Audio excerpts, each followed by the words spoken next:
दुनिया में लोगों ने फिर अपने በጨለማ ምሽት ጸጥ ያለ መንገድ ላይ አንድ ወጣት ልጅ ቆሟል።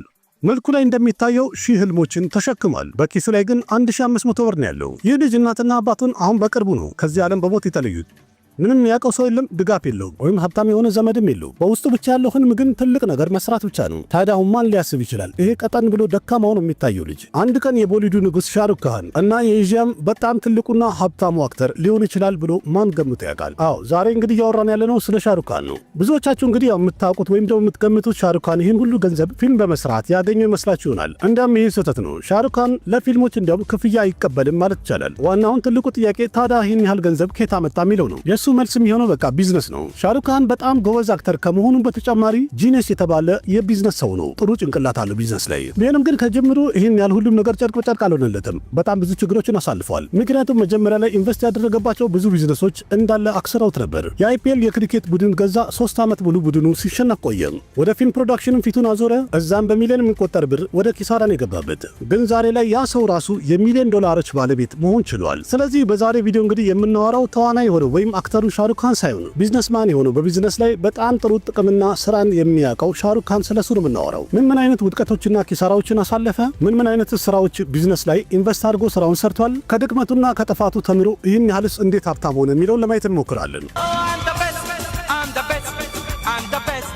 በሙምባይ ላይ ባቡር ጣቢያ ውስጥ ማታ ላይ በምሽት በጨለማ አንድ ወጣት ልጅ ብቻውን ቆሟል። መልኩ ሲታይ እንኳን የደከመ ይመስላል፣ ግን በውስጡ ተስፋም አለው። ይህ ከተማ ለሱ እንግዳ ነው፣ የሚያውቀውም ሰው የለውም። ስለዚህ ድጋፍ የሚሆነው አንድም ሰው የለም ከተማ ውስጥ። ግን ወደዚህ ከተማ የመጣበት ዋና ህልሙ የቦሊውድ አክተር መሆን ፍላጎት ስላለው ብቻ ነው። ይህ ልጅ ማለት እንግዲህ ሻሩክ ካን ነው። ከዲሊ ተራ መንደር ተነስቶ የህልም ከተማ ወደ ሆነችው ወደ ሙምባይ ቀጥ ብሎ ተነስቶ ብቻውን የመጣው ሻሩክ ካን ነበረ። እዚህም የመጣበት ዋና ዓላማ ስም፣ ዝናና ክብርን ለማግኘት ነበረ፣ ከገንዘብ ጭምር። ሻሩክ ካን ከድሮ ጀምሮ ትልቅ ነገር የመስራት ፍላጎቱ፣ ህልሙ፣ ጉጉቱ እንዳለው ነው። ቢሆንም ግን ህይወቱ ይህን ያህል ጨርቅ በጨርቅ አልነበረችም። እንዲያውም በላይ አስደንጋጭና አሳዛኝ ክስተቶች በህይወቱ ላይ ተደራርቦበታል ማለት ይቻላል። መጀመሪያ አባቱን አጣ፣ ወይም ከዚህ ዓለም በሞት ተለየው። ቤተሰቡንም ያስተዳድር የነበረው ያው አባቱ ነበረ።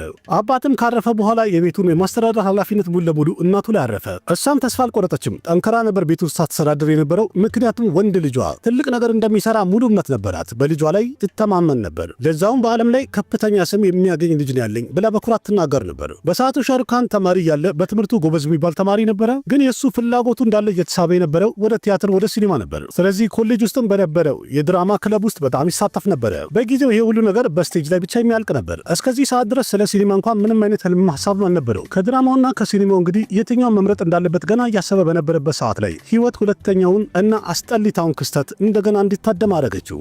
ያም ደግሞ እናቱ ከዚህ ዓለም በሞት ተለየችው።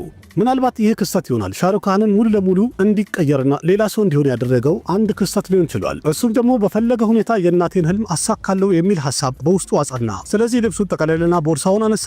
በኪሱም 1500 ብር ያዘ። ከዛም የሙምባይን ባቡር ይዞ ቀጥ ብሎ ሄደ።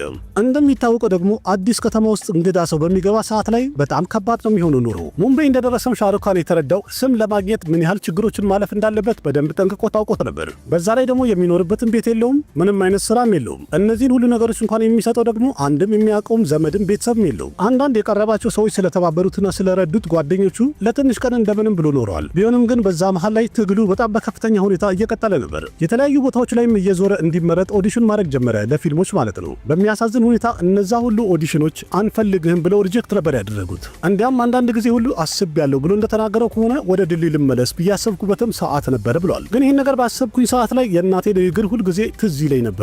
ስለዚህ እንደፈለገ ብዬ ወደፊት እቀጥላለሁ ብዬ በውስጤ ሐሳቤን አጸናውኝ ብሏል። ይህ ጊዜ ማለት እንግዲህ ለሻሩክ ካን እጅግ በጣም ከባድ የሚባል ሰዓት ነበር። ግን ደግሞ ይባላል አይደል አንድ ህልም እውን ሊሆን ሲል ምንም ችግር ቢበዛም እንኳን አንድ ቀን ግን አንድ በር ይከፈትልሃል ይባላል። በመጨረሻም የመጀመሪያ እድሉን ሊያገኝ ቻለ። ግን ያ የሲኒማ ፊልም አልነበረም፣ የቲቪ ሲሪየል ነበር። ፎጂ በተሰኘ የቲቪ ተከታይ ድራማ ላይም ሻሩክ ካን የሥራውን የመጀመሪያ ፊልም መስራት ቻለ። ይህ ፊልም ተወዳጅነትን እያገኘ ስለሄደ ቀስ በቀስ እየታወቀ መጣ። ግን ደግሞ ይህ የቲቪ ድራማ ህንዱስ ብቻ እንደሚታይ ስለሚያውቀው በዓለም ላይ ስም ለማግኘት ይሄ አማራጭ እንደማይሆን በደንብ ገብቶታል። ስለዚህ እንደምንም እየታገለ ወደ ሲኒማው ዓለም ለመግባት መጣጣሩና መልፋቱን ቀጠለ። ጥረቱም ሰመረና በመጨረሻም በ1992 ያ ቀን ደረሰ። ያን ደግሞ ሻሩክ ካን የመጀመሪያ ሲኒማ ፊልሙን ማግኘት ቻለ። ርዕሱም ዲዋና የተሰኘ ፊልም ነበር።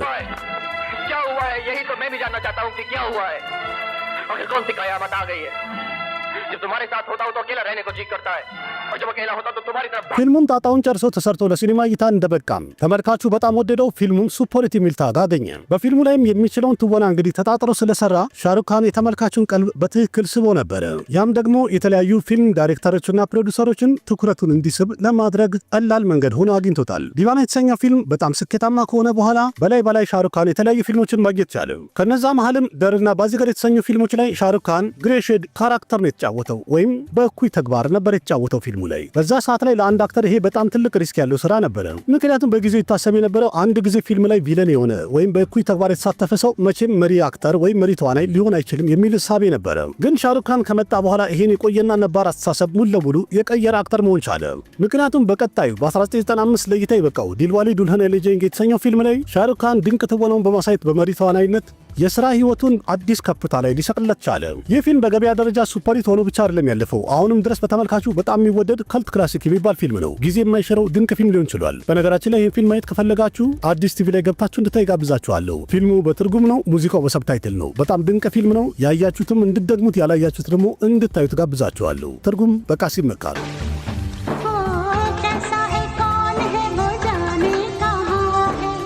ይህ ፊልም ስኬታማ ከሆነ በኋላም ሻሩክ ካን ኪንግ ኦፍ ሮማንስ የሚል ስም አገኘ። የፍቅሩ ንጉስ መሆኑ ነው። ከዛም በመቀጠል ዲል ቱ ፓገል፣ ኩች ኩች ሆታዬ፣ ሞሐበቴን እና ከቢ ኩሺ ከቢ ገቢ የመሳሰሉ በጣም ተወዳጅነትን ከማግኘታቸው የተነሳ ሻሩክ ካንን በጊዜው በጣም ስኬታማ አክተር ሊያደርገው ቻለ። በዛ ሰዓት ላይ ሻሩክ ካን አንድ አክተር ብቻ አልነበረም፣ እንዲያም ራሱን የቻለ አንድ አይከን ወይም ብራንድ ሆኖ ነበር ስሙ ብቻ። ግን ይህ ስኬት በጣም የሚያምረውና አሪፍ ሆኖ የሚታየውን ያህል የዛኑ ያህል በጣም አደገኛ ነበር። ይህ ነገርም እንግዲህ ሻሩክ ካን ውስጡ ስለገባና ስለተሰማው አንድ ፍርሃት ውስጡ ተቀሰቀሰ። እሱም ደግሞ ይህን ነገር ባጣው ምን ሆናለሁ የሚል ፍርሃት ተቀሰቀሰበት። ምክንያቱም ቀደም ብሎ ሻሩክ ካን ትልልቅ የሚባሉ አክተሮች ካሉበት ከፍታ ላይ በፍጥነት ሲወርዱና ሲፈጠፈጡ ስላየ ይህ ፍርሃት እንግዲህ የመጣው ከነሱ ተሞክሮ በማየት ነበር። ስለዚህ ፍርሃቱ ውስጡን እየበላው ሄደ። ዋናው ነገር ደግሞ ፊልም ኢንዱስትሪ ማንንም አይጠብቅም። በሰዓቱ ስራዎቹ ሂት የሆኑለት ቦታው ላይ ፊት ሆኗል ይባላል። ልክ ፊልሞችን በላይ ፍሎፕ መሆን ሲጀምሩ የሁሉም ስታርደም እንደሚታወቀው ገደል ይገባል። ይህ ነገርም እንግዲህ በአጭር የሥራ ህይወቱ ሻሩክ ካን ጠንቅቆ አውቆታል። ይህም ማለት በትወና ላይ ወይም ደግሞ በአክተርነቱ ብቻ የተመሰረተ ህይወትን እመራለሁ ማለት ጥሩ እንደማይሆን በደንብ ገብቶታል። ዋናው ነገር ደግሞ ለቤተሰቡ አሪፍ የሆኑ ፊውቸሮችን ወይም የወደፊት ተስፋዎችን ማስተካከልም አላማው ነበር። ይህ ፍርሃቱም አንድ ውሳኔ እንዲወስን አደረገው። አክተር ብቻ ሳይሆን ጥሩ ቢዝነስማንም እሆናለሁ ብሎ እንዲያስብ አስገድደው። ከዛም በመቀጠልም ወደ ፊልም ፕሮዳክሽኑ እጄን አስገባለሁ ብሎ አሰበ። ያ ማለት በ1999 በፈረንጆቹ ማለት ነው። ይህም እንግዲህ አንድ የህልም ፕሮጀክት የሆነውን ድሪምስ አንሊሚትድ የተሰኘ ካምፓኒ እንዲመሰርት አደረገው። በዚህ ስራ ላይም አብረው ኢንቨስት ያደረጉት ጁሂ ቻውላ፣ ጄ ሜህታና የጊዜው ታዋቂ ዳይሬክተር አዚዝ ሚርዛ አብረው ተሳተፉ፣ ኢንቨስት አደረጉ። ይህ ድሪምስ አንሊሚትድ የተሰኘው የሻሩክ ካን ካምፓኒ የመጀመሪያ ስራውን ያቀረበው ፊር ቢ ዲል ሂንዱስታኒ በተሰኘው ፊልም ነበር። በፊልሙ ላይም መሪ ተዋናዩ ራሱ ሻሩክ ካን ሲሆን ፊልሙንም በአዲስ ስታይል ለመስራት ያሰበበትና የሞከረበት ስራ ነበር። ያም ደግሞ ኖርማል በጊዜው ከሚሰሩ መሳላ ከሆኑ ፊልሞች ለየት ተደርጎ የተሰራ ፊልም ነበር። ግን የሚያሳዝነው ነገር የዛን ጊዜ ተመልካቾች እንደዚህ አይነት ፊልም ማየት ገና ዝግጁ አልነበሩም። በመጨረሻም ፊልሙ ተሰርቶ ለእይታ በቃ ሰዓት ላይ ቦክስ ኦፊስ ላይ በሚያስጠላ ሁኔታ ፍሎፕ ሆነ። ይህ እንግዲህ ህልሙን ለማሳካት በሚሄድ ሰዓት ላይ የመጀመሪያው ትልቁ አደጋ ነበር። ሆኖም ግን ይህን ካየ በኋላ ሻሩክም አሁንም ድፍረቱን አላጣም።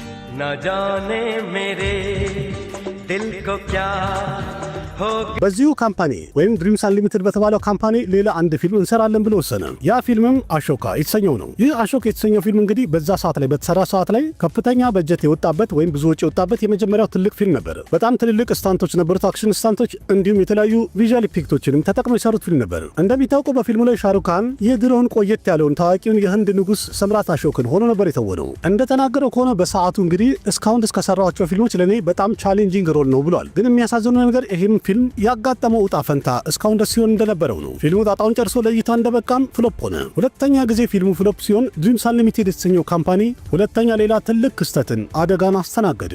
ሻሩክ ካንም ሆነ አብረው ኢንቨስት ያደረጉት ጓደኞቹ በሚሊዮን የሚቆጠር ገንዘባቸው ኪሳራ ውስጥ ገብተዋል።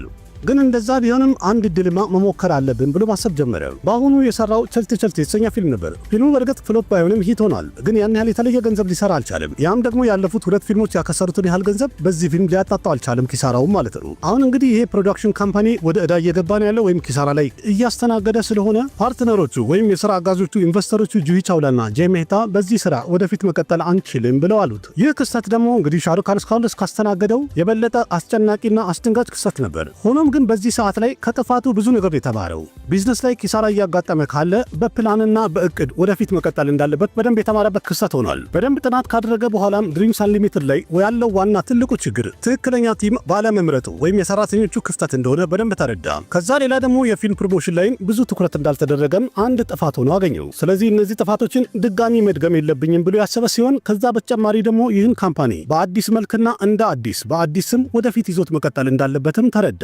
ስለዚህ በአሁኑ የተማሩና እውቀት ያላቸውን ሰዎች መርጦ የቀጠረ ሲሆን በፈረንጆቹ 2003 ላይ ይህንኑ ካምፓኒ ስሙን ቀይሮ ሬድ ቺሊ ኢንተርቴይንመንት በሚል ላውንች አደረገው፣ አስተዋወቀው። የሻሩካን የዚህ አዲሱ ካምፓኒ ወይም የሬድ ቺሊ ኢንተርቴይንመንት የመጀመሪያ ፊልም የሆነው ሜሁና የተሰኘው ፊልም ነበር። የፊልሙ ኮንቴንትም ያው ሙሉ ለሙሉ መሳላ ኢንተርቴይንመንት የሚባል ነው። ሁሉም ግብአቶች ያሉበት ቆንጆ ፊልም ሆኗል። ከዛ በተጨማሪ ፊልሙንም በተገኘው አጋጣሚ ሁሉም ቦታ ላይ በትልቅ ስኬል ፕሮሞት ማድረግ ተጀመረ።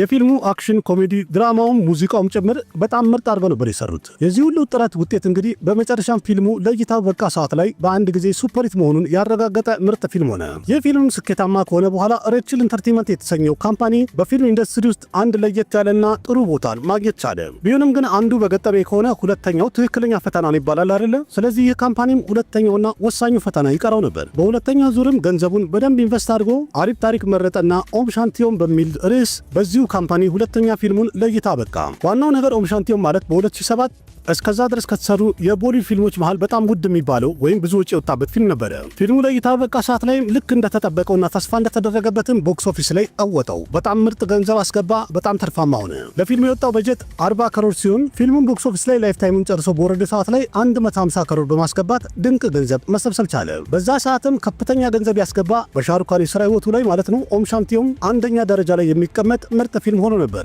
የፊልሙ እያንዳንዱ ስራም ያማረና ምርጥ ስለነበረ የቦሊውድ ቶፕ ከሚባሉ ፕሮዳክሽን ካምፓኒዎች መሃል አንዱ ሬድ ቺሊ ኢንተርቴይንመንት ሆኖ ሊቀመጥ ችሏል። የዚህ ስኬትም የሬድ ቺሊ ኢንተርቴይንመንት እያንዳንዱ ስራ ላይ በትልቅ ስኬል የሚሰራና ምርጥ ሰዎችን እንዲሁም የተለያዩ ግብአቶችን በመጨመር በአዲስ መልክ እንደገና ስራ እንዲጀምሩ አደረገ። የዛም ውጤት በመጨረሻ ሬድ ቺሊ ኢንተርቴይንመንት እንግዲህ የቦሊውድ በጣም ትልቁ ቪኤፍኤክስ ካምፓኒ ሊሆን ችሏል። ከዛም በኋላ የሬድ ቺሊ ኢንተርቴይንመንት የተሰኘው ካምፓኒ የቦሊውድ ትልልቅ የሚባሉ ፊልሞች ልክ እንደ ራዋን፣ ክሪስ 3፣ ቡልቡለያቱና ዚሮ የተሰኙ ፊልሞች በሬድ ቺሊ ኢንተርቴይንመንት ቪኤፍኤክስ የተሰሩ ናቸው።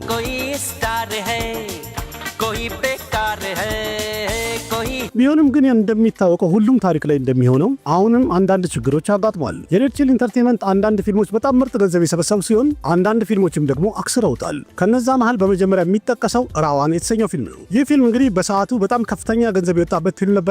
በዛውም የሬድ ቺሊ ኢንተርቴይንመንት ቪዥዋል ኢፌክት ወይም ቪኤፍኤክስ ካምፓኒነቱን ምን ያህል አቅም እንዳለ ለማሳየት የጣረ ፊልም ነበር። ግን የተጠበቀውን ያህልና የወጣበትን ወጪ ያህል ሊመልስ አልቻለም። በመቀጠልም ቢር ዝንድጊ፣ ጀብሃሪ ሚትሰጀል፣ ረይስና ዚሮ የመሳሰሉ ፊልሞች ለሻሩካን ካምፓኒ ወይም ለሬድ ቺሊ ኢንተርቴይንመንት አስደንጋጭ ፊልሞች ሆነው ነው ያለፉት። እንደዛም ሆኖ ግን ሻሩካን ሽንፈቱን የሚያምን ሰው አይደለም። አሁንም ይህን ካምፓኒ እንዴት በአዲስ መልኩ ይዤ መሄድ አለብኝ ብሎ በጣም ማሰብና መስራት ጀመረ። በዛም የተነሳ ወይም የዛ ውጤቱ ሬድ ቺሊ ኢንተርቴይንመንት የተሰኘው ካምፓኒ በፊልም ብቻ የተገደበ ሊሆን አልቻለም። ማስታወቂያዎችን፣ ዌብ ሲሪየሎችን እና የተለያዩ ዲጂታል ኮንቴንቶችን በኢንዱስትሪ ውስጥ በደንብ መስራት ቻለ። እንደዛም ሆኖ ግን ሙሉ ለሙሉ ሻሩክ አልረካም። አንድ ነገር ውስጥ እኩን እየበላው ነበር።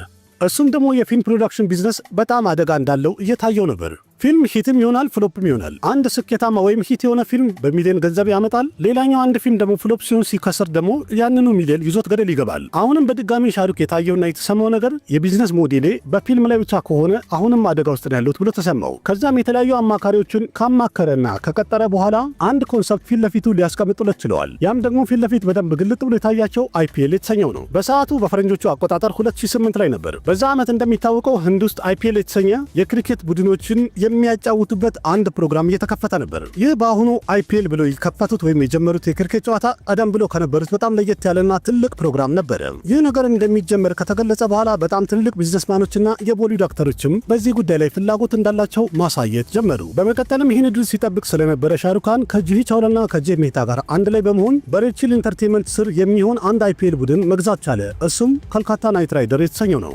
እስከዛ ሰዓት ድረስ እንግዲህ ይህን አይፒኤል ቲም ሲገዛ ሻሩካን በጣም ውድ የተባለና ከፍተኛ ገንዘብ የወጣበት ትልቁ ፕሮጀክት ነበር። ይህንን አይፒኤል ቡድን ለማቋቋም ወይም ለመግዛት 300 ከሮር ያህል ወጪ እንዳወጣ ተነግሯል። ቡድኑም በጣም በጥንቃቄ የተመረጠና ትልልቅ ተጫዋቾችን የያዘ ሲሆን በመጨረሻም የተዋቀረው ቲም በጣም ምርጥ ሆኖ ተገኝቷል። ግን ማንኛውም ጥሩ ቲም ደግሞ በደንብ ብቃቱ የሚታየው ሜዳ ላይ አይደለ? ልክ ጨዋታው እንደተጀመረም ሁሉም ነገር ግልጽ እየወጣ መጣ።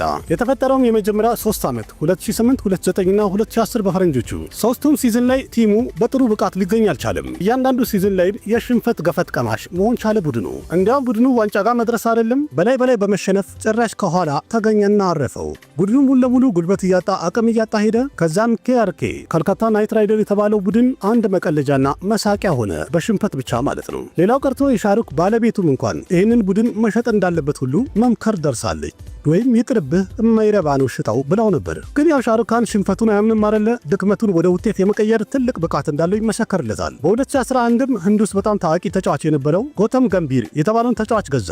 እሱንም የቲሙ ካፒቴን ሊያደርገው ቻለ። ይህ አንድ ውሳኔ የቡድኑን ጠቅላላ ዕድል ሊቀይርለት ቻለ።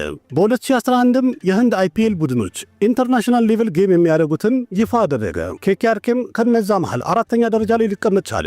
በቀጣይ ዓመትም በ2012 በፈረንጆቹ ማለት ነው ኬኬአርኬ የአይፒኤልን ዋንጫ አንስቶ መሳም ቻለ። በዛም ቀጥሎ በ2014ም ለሁለተኛ ጊዜ ኬኬአርኬ ዋንጫውን ማንሳትና መሳም ቻለ።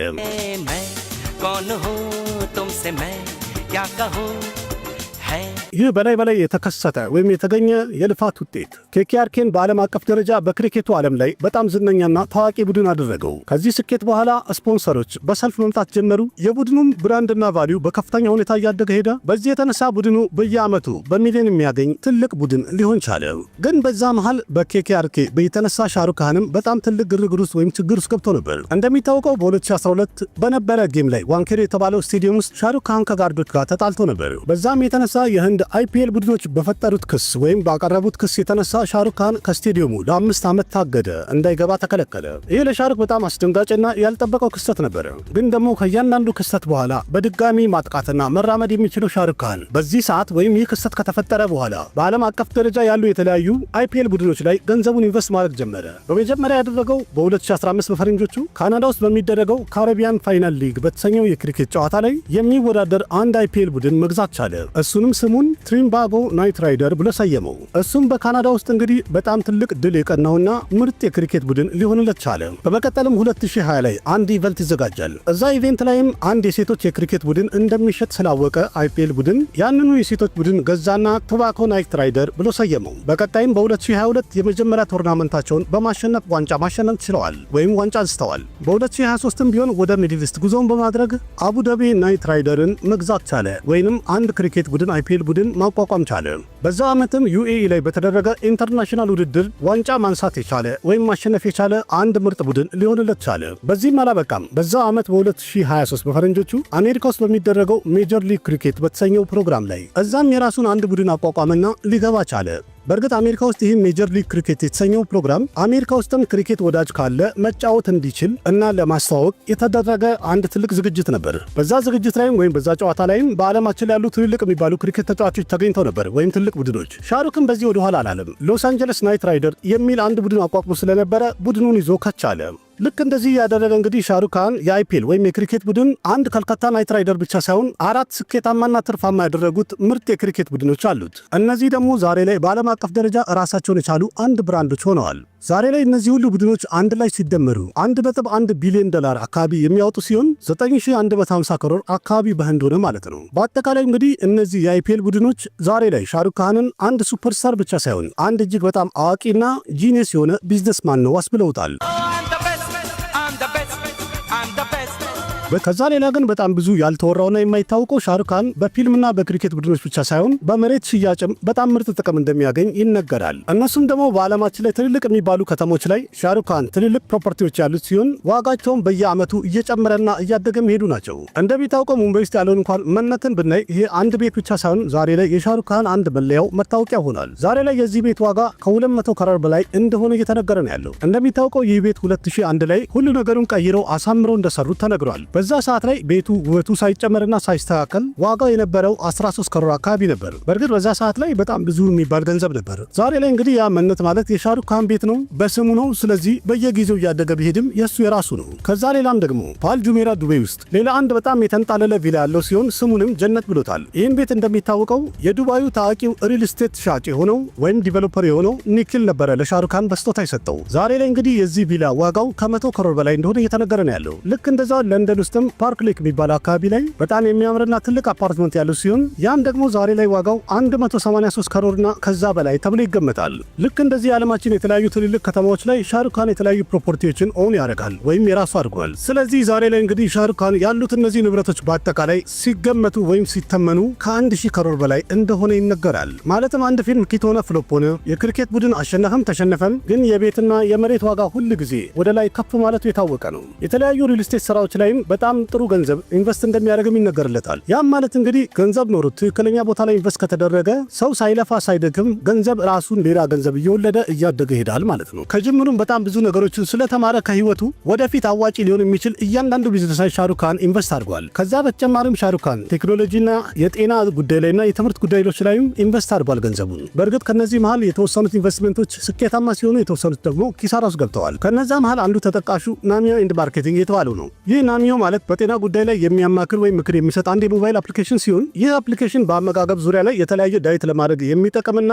ጤናማ ህይወትን ለመምራት የሚመክር አፕሊኬሽን ተደርጎ ነበር የተሰራው። እንደሚታወቀው ሻሩክ ካን ያ በፊትነስ ጉዳይ ላይ በጣም ትኩረት አድርጎ መስራት ከጀመረ ያው ቅርብ ጊዜ በጣም ይታወቃል። ሰውነቱ ምን ያህል ለውጥ እንዳለን በደንብ አይተናል። በዛም የተነሳ እዚህ አፕሊኬሽን ላይ ኢንቨስት አድርጎ ነበር። ከዛ ሌላም ሚርካት የተሰኘም አንድ አፕሊኬሽን ላውንች አድርጎ ነበር። ልክ እንደ ሶሻል ሚዲያ አይነት ፕላትፎርም ሲሆን የተለያዩ ቪዲዮዎችን ላይቭ ስትሪም ማድረግ የሚቻልበት ቻትም አለው። የተለያዩ ብዙ አማራጮችም ያለው አፕሊኬሽን ነበር። እዚህ አፕሊኬሽን ላይ ሻሩክ ካን 2015 አካባቢ ነበር ኢንቨስት ያደረገው። ምክንያቱም ወደፊት ሄዶ ላይቭ ስትሪሚንግ የሚባለው ነገር በዓለማችን ላይ በጣም ተወዳጅነትና ተቀባይነትን እንደሚያገኝ በደንብ ታይቶት ነበር። ቢሆንም ግን ከበኋላ የተለያዩ ሶሻል ሚዲያዎች ስለመጡና የተሻሉ ሆነው ስላገኙ በጣም ፉክክሩን ከባድ አድርገውበታል። በዛም የተነሳ ብዙ ማደግ አልቻለም። ብዙም ስኬታማ ከማይባሉት አንድ ፕሮጀክቶቹ መሃል ይጠራል። ከዛ ሌላ በጣም ምርጥ ኢንቨስትመንት የሚባለው ኪድዜኒያ የሚባለው ኢንቨስትመንቱ ነው። በ2013 አካባቢ ኪድዜኒያ የሚባለው ፕላትፎርም ላይ ወይም ደግሞ ይህም ፕሮግራም በሚያዘጋጁ ሰዓት ላይ 25% ሼር ገዝቶ ነበር። ኪድዜኒያ እንግዲህ ምንነቱን ካላወቃችሁ ለልጆች መዝናኛ የሚሆን አንድ አሚዝመንት ፓርክ አይነት ነው። ልጆችም እዚህ ቦታ ላይ ከመጡ በኋላ በጨዋታ መልኩ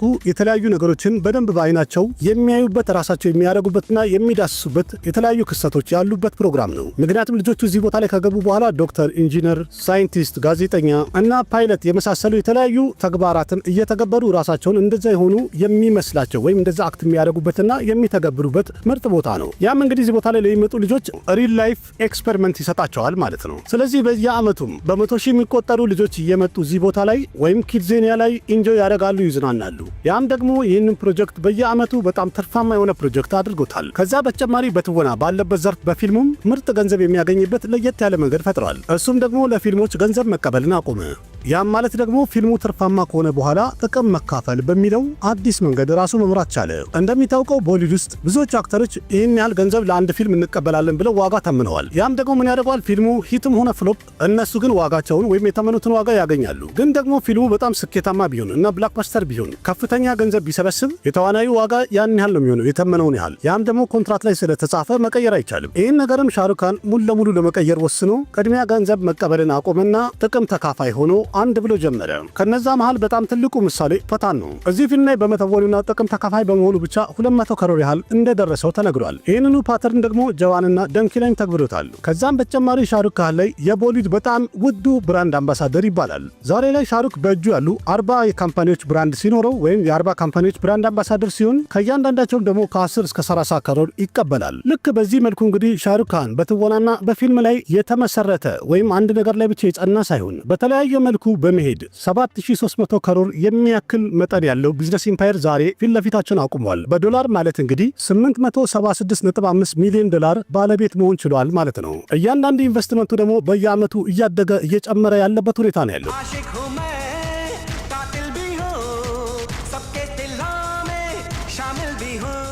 ይህ እንግዲህ ተወርቶ ከሚያልቀው የሻሩክ ካን ታሪክ ላይ በትንሹ ያጫወትኳችሁ ነው። አንድ ሱፐርስታር የመሆን ታሪክ ብቻ ሳይሆን ጥፋትን፣ ስህተትን አውቆ ወደ ቢዝነስ መቀየር እንዴት እንደሆነ በደንብ ያሳየ ጀግና ቢዝነስማን ነው። የቦሊውዱ ንጉሥ ሻሩክ ካን በአሁኑ ሰዓት ላይ በዓለማችን ካሉ ከአክተሮች ተርታ በሀብት መጠን በአንደኛ ደረጃ ላይ መቀመጥ እንደቻለ መረጃዎች ወጥተዋል። በዚሁ ዓመት ቀደም ብሎ የወጣ መረጃ እንደሚያሳየው በአክተሮች ተርታ በዓለማችን ላይ ሻሩክ ካን በአራተኛ ደረጃ ላይ ይገኝ እንደነበረ የተነገረ ሲሆን አሁን ከ3 ቀን በፊት በወጣ መረጃ ግን እንደሚያሳየው ጠቅላላ ያለው የሀብት መጠን በከፍተኛ ሁኔታ ማደግ ስለቻለ ሻሩክ ካን ከሚሊዮነርነት ወጥቶ ወደ ቢሊዮነርነት እንደተቀላቀለ ተነግሯል። ያም ማለት ዛሬ ላይ ሻሩክ ካን ያለው ኔት ወርዝ በአጠቃላይ ሲደመር 1.5 ቢሊዮን ዶላር ስለደረሰ በአንደኛ ደረጃ መቀመጥ ችሏል። በ1990ዎቹ ወደ ሙምባይ ፊልም አክተር ለመሆን የመጣው ሻሩክ ካን መጀመሪያ ስራውን በቲቪ ፊልም ጀምሮ ነበር። ከዛ በመቀጠል ዲዋና በተሰኘ ፊልም ወደ ፊልሙ ዓለም አንድ ብሎ ከተቀላቀለ በኋላ ስኬትን እያስተናገደ በትወናውን በርትቶ በዓለም አቀፍ ደረጃ የራሱንም ስም ሆነ የአገሩን ሲኒማ እያስተራ በጣም ብዙ ምርጥ ስራዎችን ያቀረበልን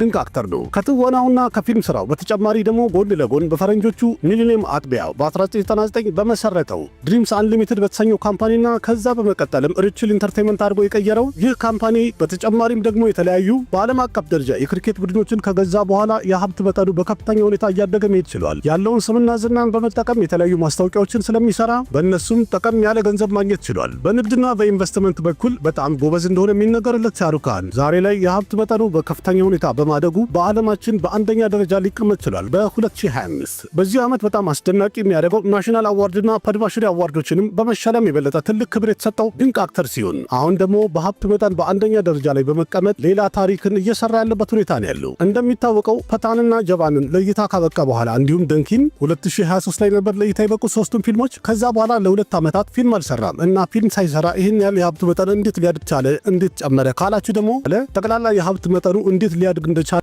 እስካሁን በዝርዝር ያየናቸው እነዚህ በአጠቃላይ ስራዎች እንግዲህ አሁን ላይ በጣም እያደጉና እየጨመረ ስለሄድለት በጣም ትርፋማ ሆኖ በከፍተኛ ሁኔታ ገንዘቡ ማደግ ችሏል ማለት ነው። ይበል ያሰኛል።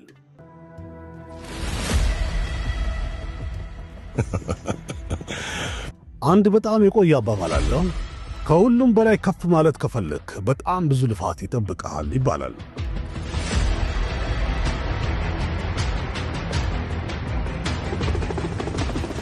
ግን ከሁሉም በላይ ከፍ ብለህ መቆየት ከፈለክ የእናንተ ምርቃት ያስፈልጋል።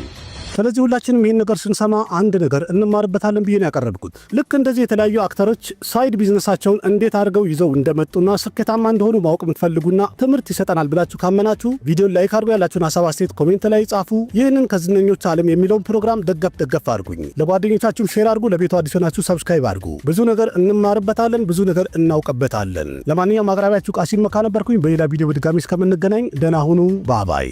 እኔ አማርኛ መናገሪያ የግረማችሁ ይልቅ ይህን ቻናል ሰብስክራይብ ብታደረጉ የበለጠ አዳዲስና ምርጥ ስለምታገኙ ቻናሉን ሰብስክራይብ በማድረግ ቤተሰብ እንድትሆኑ በአክብሮት እንጠይቃለን። ना जाने कैसा एहसास है बुझती नहीं है क्या प्यास है क्या नशा इस प्यार का मुझ पे सनम छाने लगा कोई न जाने क्यों चैन होता है क्या करूँ कुछ होता है क्या करूँ हाय कुछ होता है।